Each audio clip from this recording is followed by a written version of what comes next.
Greetings, Pokey fans! Michael here, and twice before I have attempted to beat Pokemon games without catching any Pokemon. Catching defined as throwing a Pokeball at a Pokemon. This is my third attempt of that same challenge, this time in Pokemon Ultra Moon. The first time I've played through an Alola game since Ultra Sun and Moon came out. This challenge though was actually already completed as a 3-part series over on my other channel, MandJTV Plays. So if you want to watch my reactions to things as they happen, then you should check out that series and subscribe to MandJTV Plays. And this channel, if you haven't already, pretty please. The first big decision I had to make is which starter to pick. This Pokemon is going to be my only Pokemon for quite some time, so I need one that I can really depend on. Thankfully, unlike the older games, the Alola games do not have HMs and use Ride Pokemon instead. Therefore, my starter decision is not impacted by what overworld moves it can learn. I will simply be able to pick whichever one I think will be the strongest. I go into it in more detail in my best starter Pokemon in every game video, but I firmly believe that Popplio, eventually Primarina, is hands down the best starter for any Alola playthrough. The combination of Water and Fairy Stab just match up so well against most of the major boss battles, literally more than half of them. I named my Popplio Fabio, since it's male and will someday have fabulous hair like Fabio. The game then became a Popplio solo run, which was relatively uneventful until the teacher.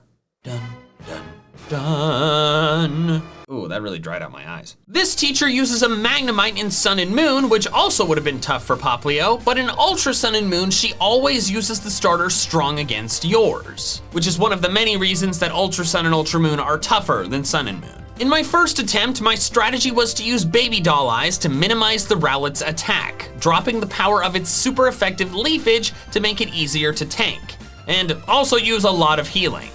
Unfortunately, after I spent the time getting it to -6 attack, the Rowlet landed a crit, which was enough to KO. Rowlet, I love you, but come on! On the second attempt, I did the same strategy, but stopped at -4 attack to decrease the number of possible turns for a crit.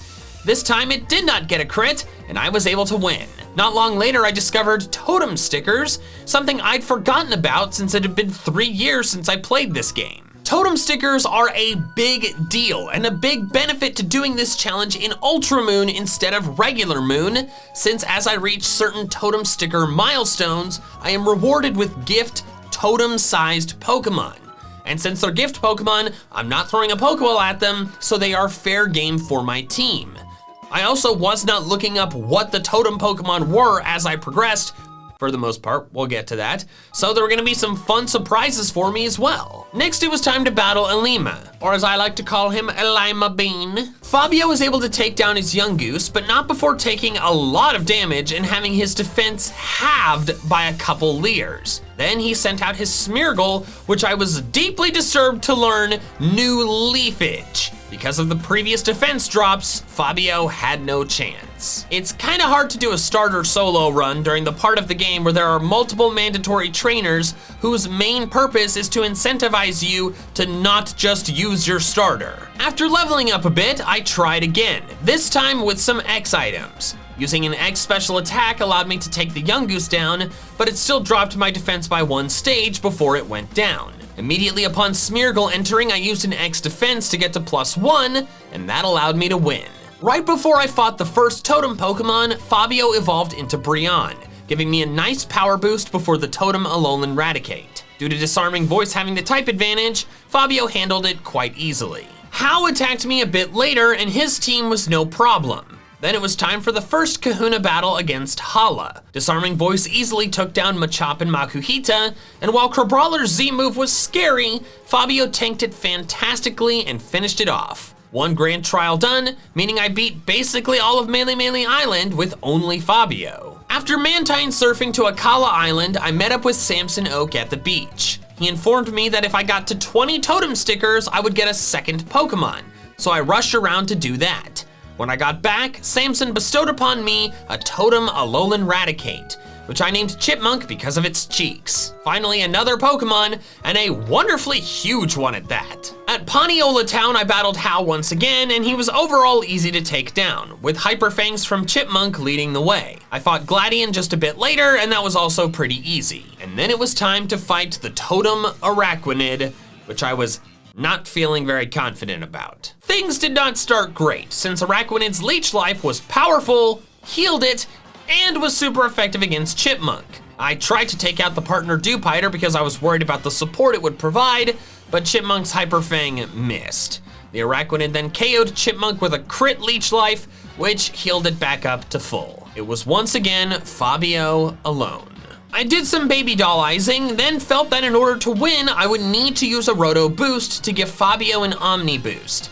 After a little while of using Disarming Voice, I finally decided to use Bubble Beam on the Dewpider, which did way more than Disarming Voice. Somebody, not gonna name any names, forgot about the power boost that the rain provided water attacks and should have done the math sooner. I began firing bubble beams at the Araquanid and soon was excited to see that it had exhausted all of its PP for Leech Life, its best and strongest move, leaving it with only moves that did little damage to Fabio.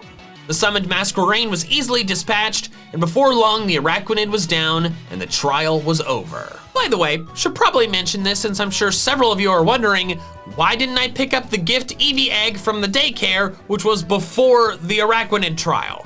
Well, the simple answer to that is that I tried by speaking to everyone inside the daycare except the one person who gives it to you. I ended up assuming that it was only a thing in Sun and Moon, not Ultra Sun and Ultra Moon, so I moved on thinking it just wasn't an option. But don't worry, I go back and I get it later. The next event of note was the very next trial, the Fire Trial against the Totem Alolan Marowak. This was a very easy one, with Fabio's newly acquired Water-type Z-move KOing the Marowak in one hit. Afterwards, Mon approached me and informed me that I could now go to Poképelago, provided I go through the annoying task of depositing one of my 2 Pokemon into the PC first. This is really exciting because Pokemon can show up in Poképelago if you lure them there with beans. Obtaining them does not require throwing a Pokeball, so therefore they're fair game, meaning I would be putting quite a few beans within Poképelago. The next trial was the grass trial of the Totem Lurantis, a trial I was pretty concerned about. I knew I had to beat it with Chipmunk and Chipmunk alone, because as you might imagine, Fabio would be screwed. My plan was to X attack on the first turn, then use the normal Z move to hopefully OHKO it. But once the battle began, I realized I should X defense first due to super effective X Scissor. On turn 2, I used the X attack, held on with red HP, then fired off the Breakneck Blitz, successfully OHKOing the Lurantis. Chipmunk then easily finished off the Kecleon, and I finally beat a trial using a Pokemon other than Fabio. A little while later, I arrived in Coney City, which was super important because access to this city is what would allow me to finally get a full team of 6 Pokemon. The first thing that happened was that I finally reached 40 Totem Stickers. This caused Samson Oak to call me, so I rushed off to the beach where he gave me a Totem Araquanid. This wasn't an ideal Pokemon to get since Fabio was already my water type for the long haul, however it would help bolster my team in the interim, especially against pesky grass types. I named it Bobbles because it's got a bubble and it bobbles around. Once that was done, I returned to Coney to Olivia's shop where I bought 5 fossils, 1 of each being sold, the maximum allowed. I headed off to the Fossil Restoration Park and got a Kabuto named Demon, a Lileep named Cray Cray, a Shieldon named Date Tech, an Arcan named Indominus, and then a Mara named Borealis. I was distraught to learn that they were only level 15 though, compared to Fabio, who was 29, which meant whichever ones I wanted to use would require a lot of training. I decided to box Kabuto because of the water type already overlapping with both Fabio and Bobbles, and also box Shieldon because it didn't learn a steel type move until way later in the game, so it wasn't helpful to me since the other fossils were already rock type. I definitely wanted to keep Bobbles around because it resisted fighting, a type that half of my new team was weak to, so I needed to take what I could get. I did a bit of training, defeating Plumeria in the process, and then it was time to fight Olivia. Anorith damaged Fabio right before Fabio OHKO'd it, and then she sent in Lileep. I swapped to Chipmunk to brute force it. It took a while and a defense drop from Crunch, but Chipmunk eventually handled it. finally was her Lycanroc, which Fabio easily defeated with a Z-move. After arriving at Ula Ula Island, I finally returned to the daycare to pick up the Eevee. This occurred at the start of the second part because the comments on the first part were what informed me that I had missed the Eevee, so thanks guys. I hatched it and named it Enigma because at the time what I wanted to evolve it into was a mystery. Since I wasn't sure yet, I decided to box it for the time being. Back on Ula Ula, Hao challenges me, and this time things did not go smoothly since half my team was underleveled. Torracat flinched me like crazy, but eventually Fabio took it down. Leafeon was frustratingly bulky and lived long enough to switch out. Borealis handled Noibat before falling to Leafeon. Since ice doesn't resist anything but itself, Bobbles finally took down Leafeon, and then Chompers beat Alolan Raichu. Then came Tauros, which was a giant problem. It did a ton of damage to every Pokemon I sent in, forcing me to sack Bobbles to heal Fabio, then finish it with a Z-move. Not long later, Fabio evolved, reaching its fabulous final form of Primarina. After a bit of totem sticker hunting, I was surprised to see that I got my next totem Pokemon at 50 total stickers when I was expecting 60. I raced back to Samson, who gave me a Totem Salazzle, which I was thrilled about. Prior to getting this Salazzle, I was really worried about the Totem Togedemaru trial, since not only did I not have any super effective stab moves, if I had any super effective moves for it at all, but also 5 of my 6 team members at the time were weak to either Steel or Electric, Totem Togedemaru's 2 stab types. But now that I had a Salazzle that could burn the Totem Togedemaru to the ground, I was feeling a lot better. I named the Salazzle Hazmat and swapped it in for Borealis. Aurorus is a really cool Pokemon, but Rock Ice is just such terrible typing. Unfortunately, Hazmat had a special attack lowering nature, but it was my only one, so I was stuck with it. A little while later, after many hours of having access to Poképelago, I finally had some Pokemon show up. A Hoothoot and a Pikipek, and neither of them stayed. How it works is you show up and they're there and you interact with them and it's like, oh, let's see if it stays, and then you come back the next day to see if it did. And the Hoothoot and the Pikipek just bounced. Those stupid things. But that next day when I checked, there was another new Pokemon, a Comfey, which honestly, I couldn't care less about because it was a fairy type and that overlapped with Fabio, and Fabio is clearly not going anywhere. So of course, that's the one that stayed. After some totem sticker hunting, it was time for the Totem Togedemaru fight. I led with Hazmat and decided not to Firium Z right away, instead deciding to Toxic Poison it, something Hazmat can do thanks to Corrosion. This proved to be the right call since it's spiky shielded, so the Z move would have flopped. Skarmory gets called in, and I get the Toxic off on Togedemaru. Thankfully, its Zing Zap did not flinch me, and Hazmat was able to launch off an Inferno Overdrive, KOing the Togedemaru. A small bit of healing and several attacks later, the Skarmory was down and Hazmat had won. Thank goodness I got Hazmat before that battle, because like I was saying earlier, that would have been brutally difficult without it. A little while later was my first battle with Guzma in Molly Garden, and his Masquerain was absurd, obliterating both Indominus and Hazmat, 2 Pokemon with super effective stab moves against it. I opted to use the Z move with Fabio to be able to finish it off because I didn't want to take any more chances. Fabio then took out the Golisopod, and once again, Fabio saved me from a sticky situation. Kukui then gave me Primarium Z, which is more powerful than the regular Water Z move, so that was nice. After a few frustrating battles with Cray and Indominus not doing very well, I decided not to progress anymore until they had been grinded up a lot, since they had mostly been ineffective dead weight since getting them. Doing so evolved Indominus into Archeops, which I was excited about. Defeatus is obviously really bad, but its stats are so good that it can still be really effective if it's able to outspeed and OHKO the opponent, which is a realistic possibility with its stats. The next trial up was the Mimikyu Trial, which was one I was pretty concerned about, since its only weaknesses were Ghost and Steel, 2 attacks that I didn't have any moves for at the time. However, I did have Steelium Z, so I taught Indominus Iron Tail using the Beach Move Tutor, which I could afford thanks to my consistently excellent Mantine Surf scores. I then found the Shadow Ball TM outside the Mega Mart, which I taught to Fabio as extra coverage. It was then finally time for the dreaded trial. Unfortunately, Mimikyu outsped Indominus and did more than half its health with Play Rough. This was really bad, since not only would Indominus go down the next turn since the Mimikyu was faster, but it also put Indominus into defeatist range, which meant even if I did have a chance to get the Z move off, its power would be severely nerfed. Indominus was able to break the disguise though, but the next turn was a disaster. My healing was immediately canceled out by another Play Rough, and then a burn from the partner Bayonet. I decided to bring in Hazmat, originally intending to use it as fodder to heal Indominus, but then decided to Toxic the Mimikyu. Hazmat barely held on and landed the Toxic, only for it to be immediately healed by the Mimikyu's Lumberry. This rag-covered monstrosity was ruining my day. I full restored Indominus and sacked Hazmat, then brought in Indominus, tired of the constant healing and wanting to get off the only super effective Z move I had.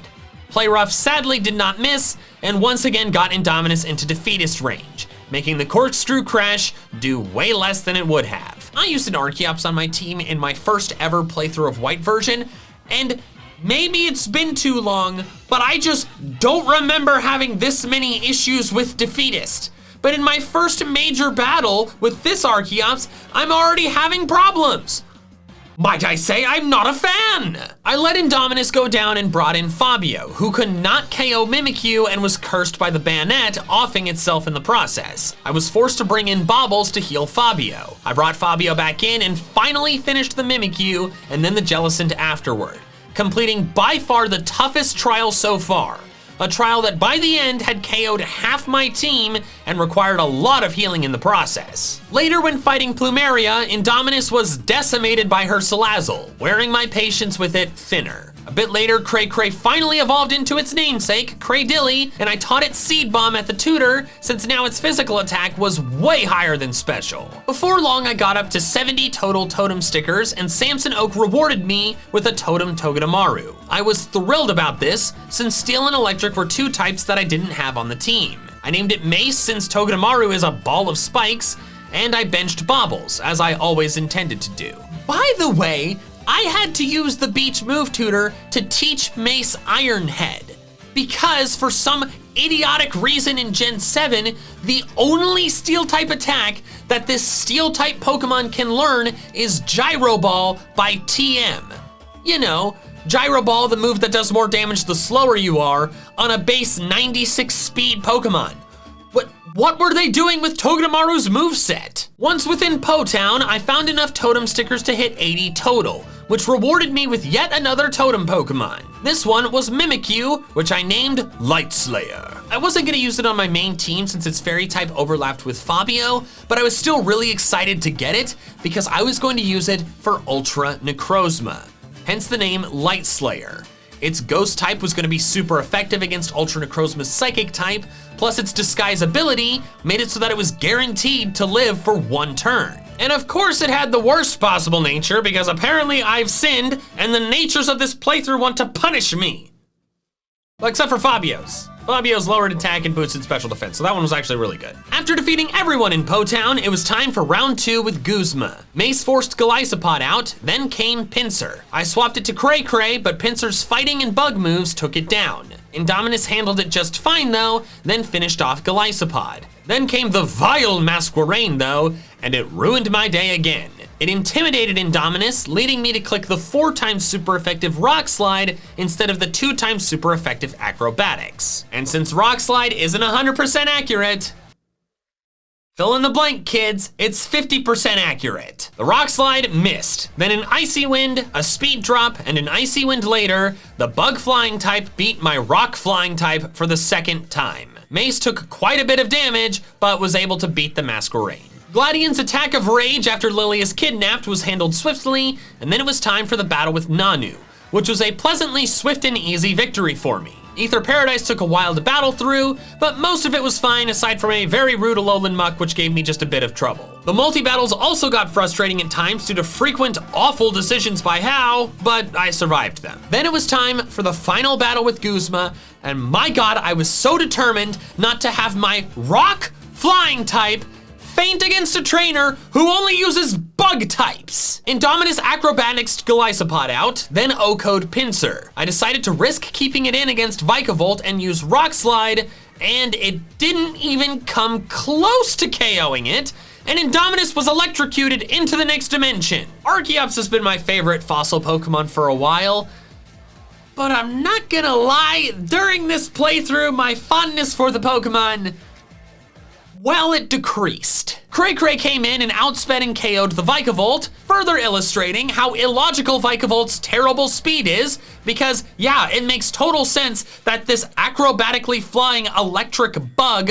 was outsped by a plant with nubs for legs. Finally was my nemesis, the Masquerain, who fired off a super effective bug buzz onto Cray. Cray lived it though, and landed its rock slide, ending the Masquerain of terror. Next was Lusamine. Mace dealt with Clefable with the Z move, then fell to the Seductress Lopunny's Attract and Fire Punch. The rest of the battle was smooth sailing though. Once on Pony Island, I received a gift Aerodactyl I had no intention of using. Then, although I didn't have to, I Mantine surfed. If you get the top score on all 4 Mantine surf courses, you get a gift Pokemon, which I obviously wanted. I did the hardest course and surprisingly got top score first try. I sped off to Hee City to receive my prize, a Pikachu that knew surf, which I named Bodhi. I then had a dilemma though. Keep using Mace the Togedemaru or swap it out for a soon-to-be Alolan Raichu. I wasn't sure yet, so I decided to take my time and think about it and just kept progressing with Mace. And then a little while after that, I made the worst discovery of the entire playthrough. I had been under the impression that I would be able to get all of the gift totem Pokemon before getting to the league. And after I passed up 90 and did not get another totem Pokemon, I knew the next one would be once I got all of them, 100 Totem Stickers.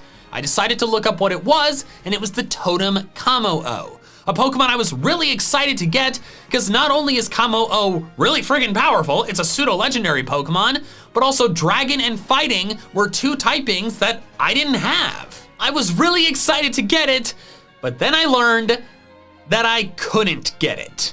Of all the Totem Stickers, there is one, just one, that is found after the Pokemon League at the Battle Tree. That meant that I would not be able to get the Totem Kamo-O before this challenge was done. I was devastated, distraught, just darn pissed. At this point in the playthrough, I had a lot of questions about what the heck to do with my team. Togedemaru or Alolan Raichu? What do I turn the Eevee into if I use it at all? What do I use instead of the Kamo-O that I planned to use? It took me a while to figure everything out, but eventually I did, especially after my decisions were aided by a thrilling Poképelago find. A Hawlucha, easily the best Pokemon to show up in my Poképelago so far, arrived at my island and stayed, and I named it Libre. I was thrilled, since not only did this give me the fighting type that I was sorely lacking and would not have been able to get otherwise, but it was also a flying type. So it was the perfect replacement for Archeops, since it got rid of the rock overlap with Cray, and also it replaced a team member that had really disappointed me. I'm sorry, Indominus, it's just Defeatist is so bad. I also decided to keep Mace instead of Alolan Raichu, since the Steel type was going to be more useful for the upcoming boss battles than the Psychic type. Also, I decided to make the Eevee an Umbreon and replace Chompers with it. Chompers had been useful, but Umbreon is just better overall. It doesn't hit as hard, but it lives a lot more and doesn't have a 4x weakness. With the finalized squad of Fabio, Cray, Hazmat, Mace, Libre, and Enigma, I fought my way through Vast Pony Canyon to the Kamo-O trial. Annoyingly, it outsped and poison jabbed Fabio, and its berry kept my Moonblast from KOing. I had to switch to Hazmat and sack it off, and then I brought in Libre expecting to outspeed and finish it with Acrobatics. Libre was not faster though, and while it lived a hit, Acrobatics did not KO. Libre went down and I brought Fabio back in. A lot of crits happened, but Fabio was able to hold on and KO the beast. I used the Z move to finish off the Scizor, and the trial was done.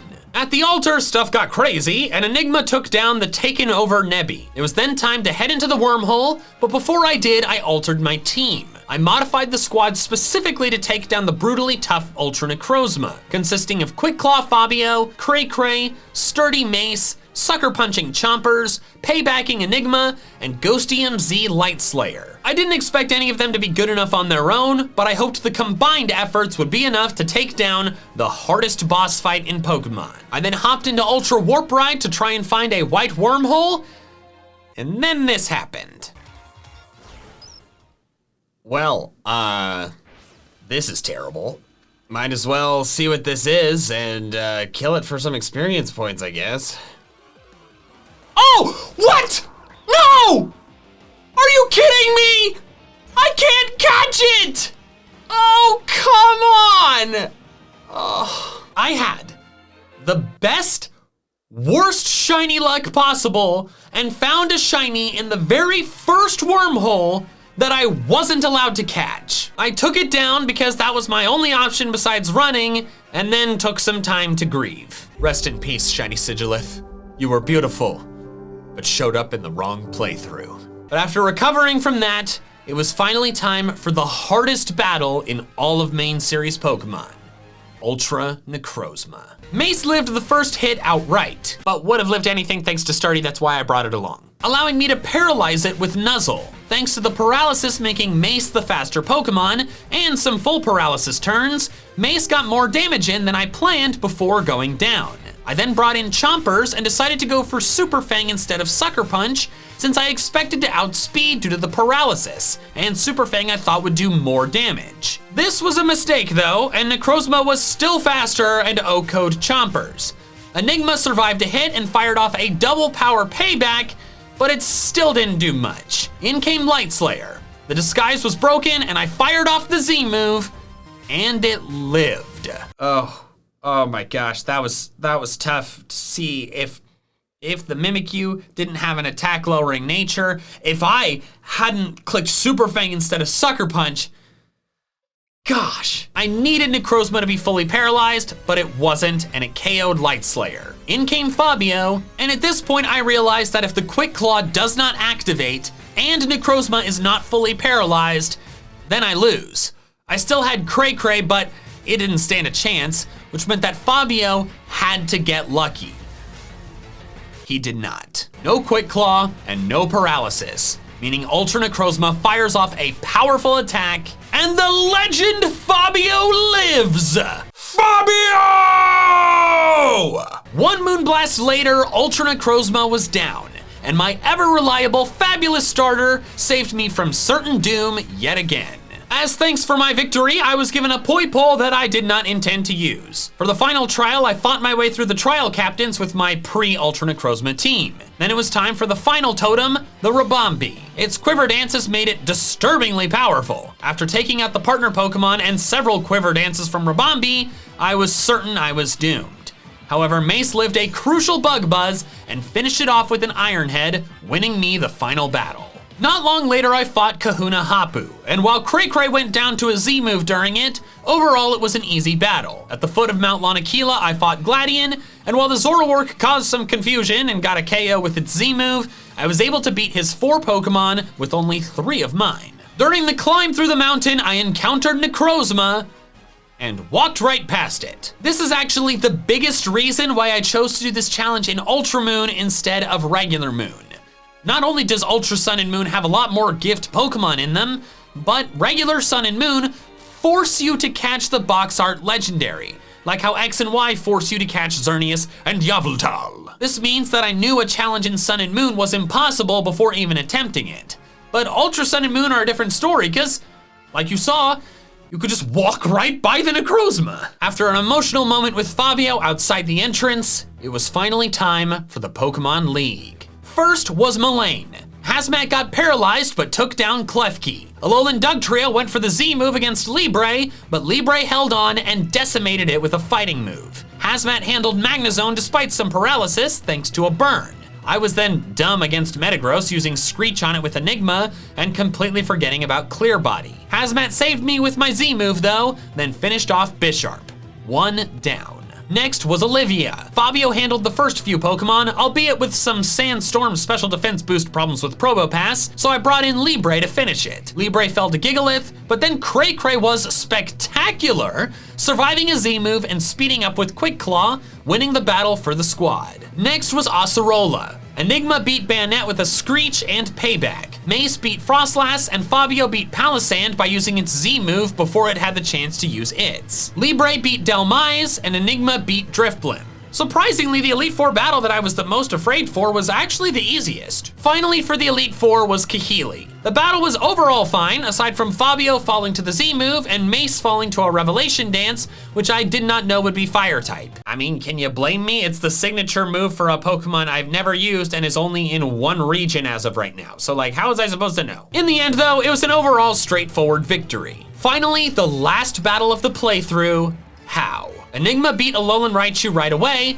but then came his terrifying Tauros. Despite Hawlucha having the higher base speed stat, his Tauros was still faster than Libre. A giant problem since Double-Edge did a massive amount of damage.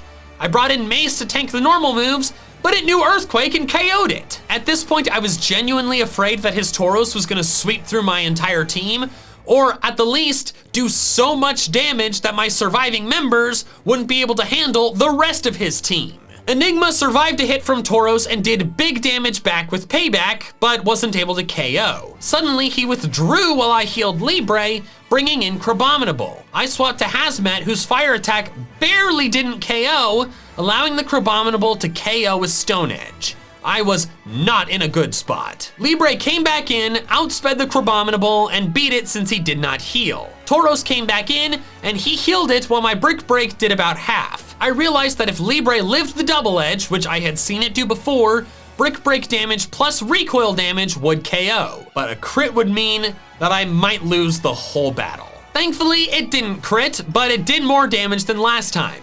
Libre survived though and KO'd the Devilish Bull. Fabio beat the Noivern after taking some damage and flinching once. Cray Cray stalled the Leafeon for a while, but couldn't finish it due to How's full restores. I brought back in a healthy Libre, who defeated the Leafeon despite being outsped by it. I think Libre had a speed lowering nature, or maybe just a terrible speed IV, because it was outsped by a Tauros and a Leafeon, two Pokemon with lower base speed stats than Hawlucha. So like, that was troublesome. Finally was How's Incineroar, which I poetically defeated with Fabio's signature Z move. I had beaten Ultra Moon without catching any Pokemon with a really cool team of my starter, a Fossil, two Totem Pokemon, a Gift Egg Pokemon, and a Pokepelago Pokemon. As might be obvious, Fabio, my starter Primarina, was MVP, further cementing its place as the best starter for Alola.